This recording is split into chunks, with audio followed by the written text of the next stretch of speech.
What neighborhood is this? This is just like downtown. Okay. Kearney and Sutter. Sutter was the guy who discovered the gold. Sutter's Gold or whatever. I don't know who Kearney was. There's the post office where Ashley was crying.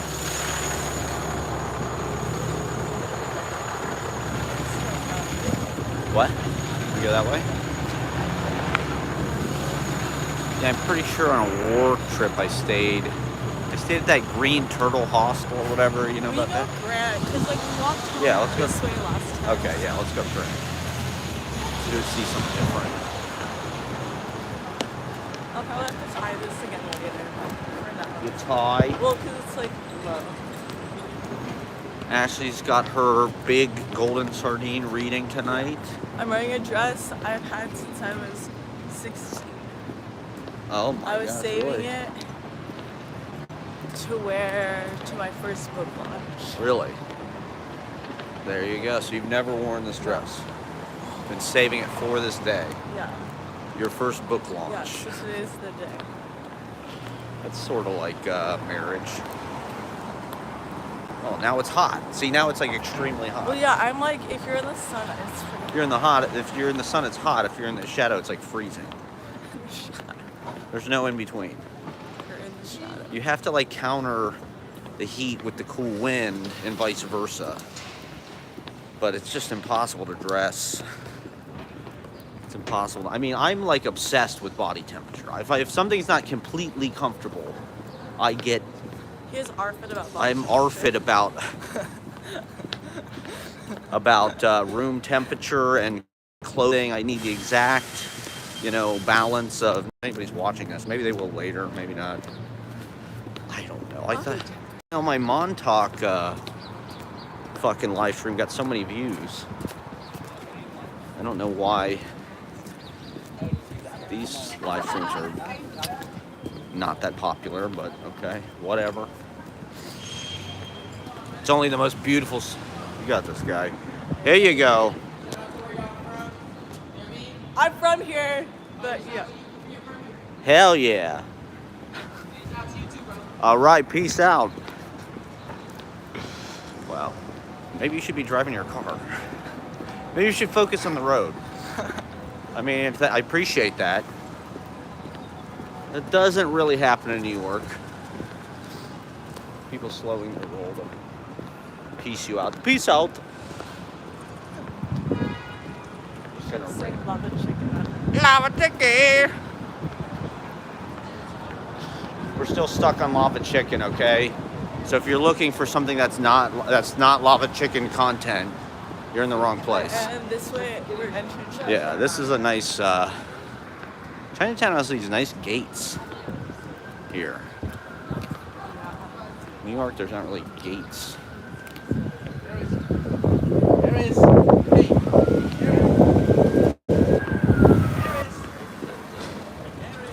up and down these goddamn hills. We're just, we want to just give more data and more information to the fucking overlords. So, look at that. You gotta be out here filming everything. Jesus Christ, look at this store. This is like the ugly art. Well, here's the ugly art. Yeah. The Jeff Koons knockoffs. Who's that guy, Mr. Brainwash? A lot of the art in New York looks like this. It's just like the worst pop art you could imagine. Let's take Popeye and these fucking cartoon characters from our childhood and just make it like the gaudiest, chintziest. Like even Trump's taste is not this bad. Could you imagine if the fucking... Oh my god. Do I want one? I'm kidding. $8. Yeah, $9. But it's California license plate, man. Can't beat that. Pokemon chopsticks. Anybody? They got all kind of good shit here. Antique store. Pokemon chopsticks. Yeah, that sushi restaurant I went to with the boat was around here someplace. They got more terrible fucking pop art. What is that doing in Chinatown of all places? Free books. Okay, so we had the reading last night at Et al., which is this incredible gallery, but it has a bookstore in the gallery, which I did not know. And the bookstore is like pretty, they specialize in like rare, kind of small press. They had all these fucking copies of Language magazine.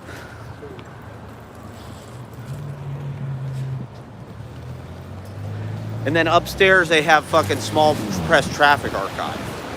So they just have all these incredible editions of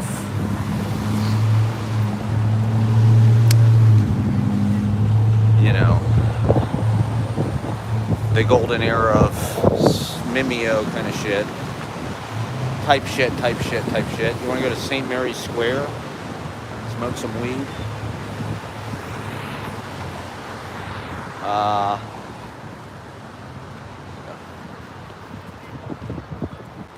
So I didn't even know that it was like this fucking bookstore and all that. It's kind of amazing. It was a beautiful event. Thank you, Ashley, for setting it up. I texted Anselm the photo and he said, haha, where is that? Really? He didn't know about that? No. The little, like, the autograph thing. I think he was just like, where'd you What find autograph that? thing? I sent him a photo of, there's this book, and Anselm has, like, dedicated to someone. Oh, wrote, right. Yeah. Nice seeing you in San Yeah, Francisco, right. whatever. His inscription. Yeah.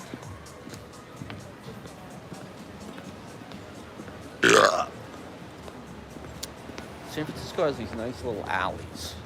New York doesn't have that many alleys, to be honest.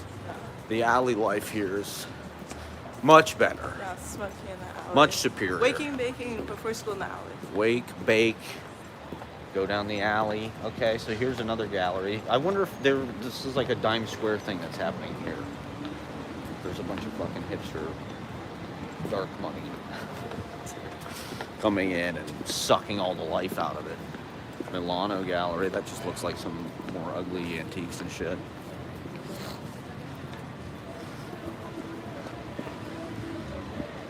Alright. Send me money, I'll buy a new fucking camera, I'll do better live stream. Oh, this is the cable car right here, okay. Like Tony Bennett and shit.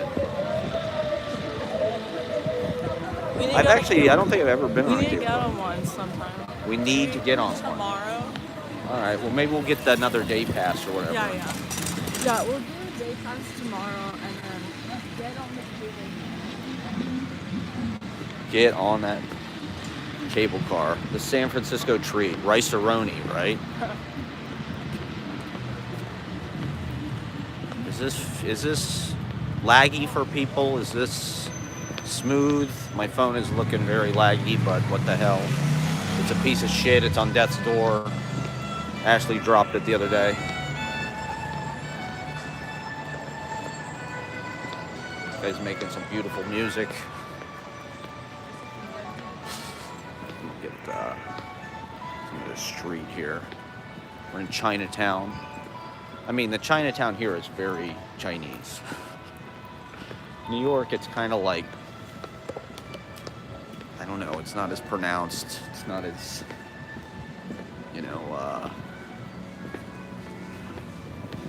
it's like hermetic here. It's like literally this whole neighborhood is like its own little enclave. Chinatown in New York is more kind of continuous with the stuff around it, Little Italy. But it's weird. The Chinatown is right next to kind of the Little Italy here. North Beach, where we're going, I guess, was an Italian neighborhood, a lot like Greenwich Village, the West Village was in New York, around the same time. I guess that makes sense. The waves of immigration probably kind of happened that way.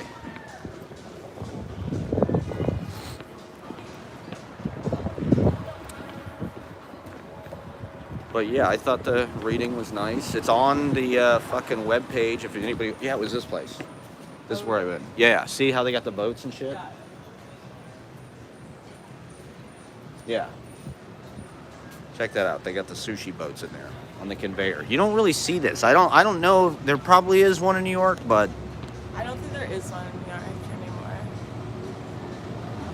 You know, that's pretty amusing, really. Pretty cool. Look at this. So you get 4-piece roll, okay. How much are the rolls? $10? Yeah, okay, so it's expensive, kind of. It's more expensive than the place we went yesterday. But they have boats. Okay. They deliver it to you on a little fucking maritime vessel. Who knows how sanitary that is. That woman was eating matcha on National Matcha Day. It's International It's Matcha Day, International everybody. Matcha Day. Today is the day we're celebrating all things matcha. One of Ashley's favorite drinks. She's a regular matcha. Jesus Christ, you're gonna kill us all. This UPS guy is like on the fucking curb here. I'm trying to live stream. I'm gonna get unalived on fucking YouTube. Then maybe I'll get some views. I have to fake my own death on my live stream. It's the only way people watch. Ooh, I got some swords here. Pretty cool. A Tori Hanzo sword. I can't think of a store in New York where they just have swords in the window. It's the premium matcha. Oh. Oh, look, 15. No, see, it's national. Oh, it's National 15% Matcha Day. off. Only in America is it Matcha Day. 15% off. What the fuck is matcha? Is that a plant? Yeah, it's basically green tea, except Yeah, right. it's like the actual powder. Okay. That's cool.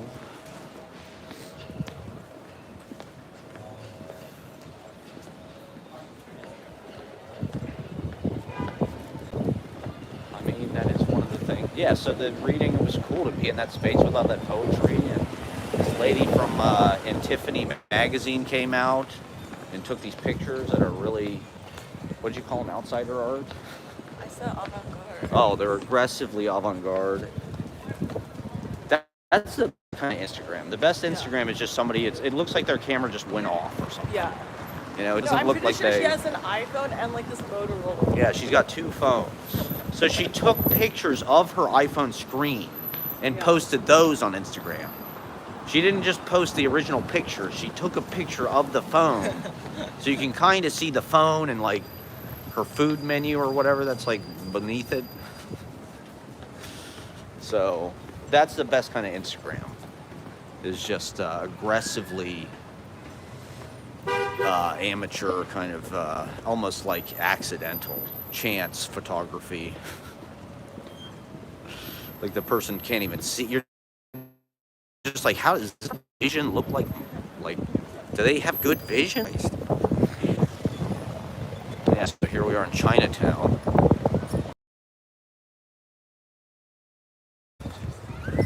Okay.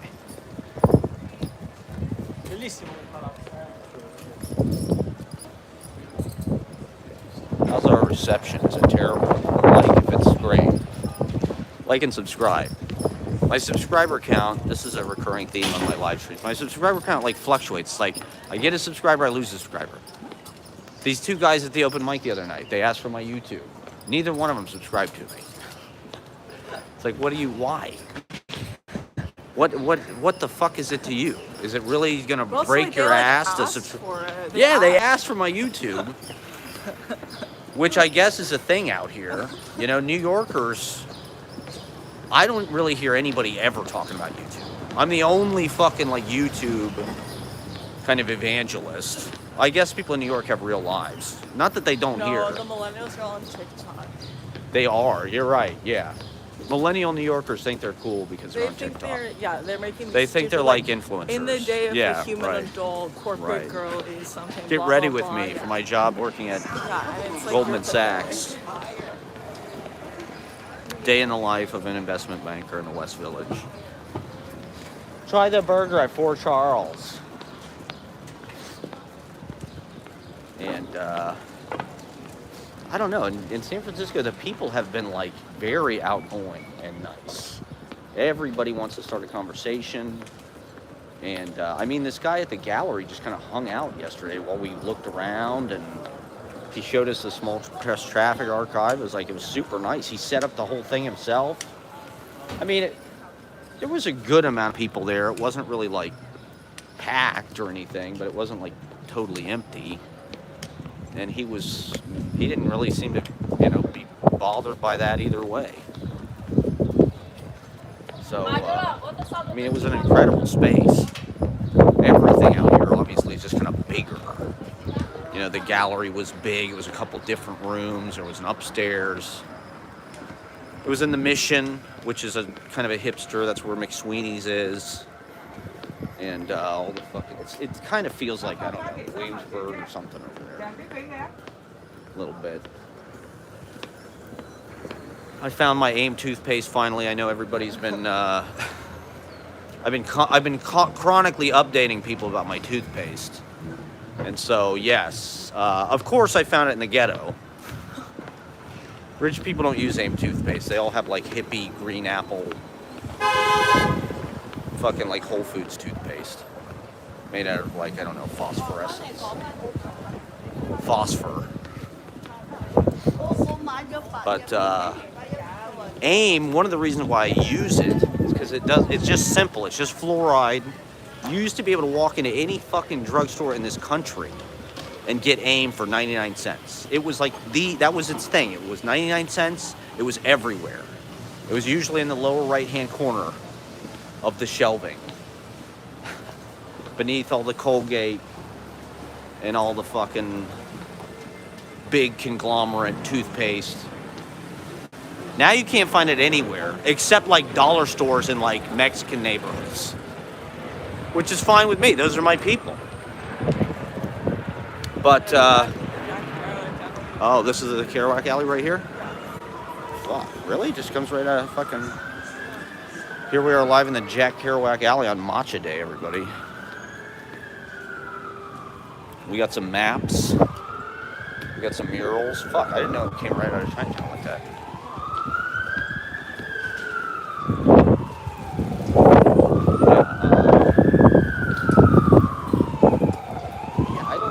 Jack Kerouac is so identified with San Francisco because he wasn't here that much, Open mics, Dreamworld's first art fair showcasing local creative talent. Louis, is this? Oh, it's not good. You're right.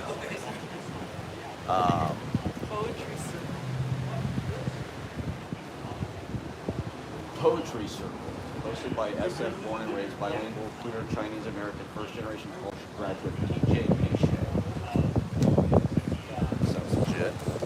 Sounds legit as hell. Oh shit.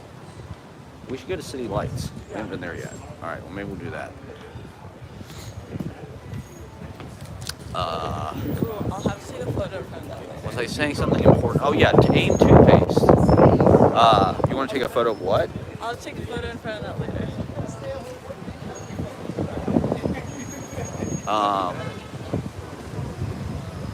Okay, so here we are, back on North Beach again. The home of, on the West Coast. The OG. City Lights, everybody. We're gonna stop in for a minute. Maybe I'll probably get off and maybe jump back on in a little bit or something. Well, we were talking about Printers Ink because I was telling Ashley that, and you can look this up. Printers Ink is one of the most expensive liquids in the world. It's more expensive than human blood, and I was just sort of wondering why. Is it like there's something in it that is expensive? Like, is there some kind of natural ingredient they need that's like very? And I thought that's what it was. I thought there's squid ink in it or some shit. Ashley looked it up. It said the reason why Printers Ink, and I think this is something writers should be concerned about. The reason why Printers Ink is so expensive is because of corporate monopoly. There's not that many companies that make it, and the ones that do have bought up the smaller companies and put them out of business. to drive up the price of their product. Printer's ink, you know, so I think there's a lot of things in our society that are like that. That it's like there really isn't a scarcity. It's an artificial scarcity. It's an induced scarcity. And writers, especially small press people, you know, that's half your book is the ink. And so, you know, what are we going to do? It's just everything's going to be digital. Everything's going to be a fucking online magazine or something. I don't think so. I don't want to be on some fucking 404 broken link 5 years from now. Okay, so anyway, just something to think about. I was reading this book, World on Fire by Michael Brownstein. Came out right after 9/11. And it's got a lot of important, prescient kind of things. So I'll probably be talking about that a little bit more. But I'll get back on in a little while. We're just going to go into this damn bookstore and check it out real fast. Thank you guys for tuning in. And, yeah, we'll get back on in a little while. It's Ashley has a reading tonight at Golden Sardine at 6. So I'm going to be live streaming that too. So thank you for watching, and we'll talk soon, everybody.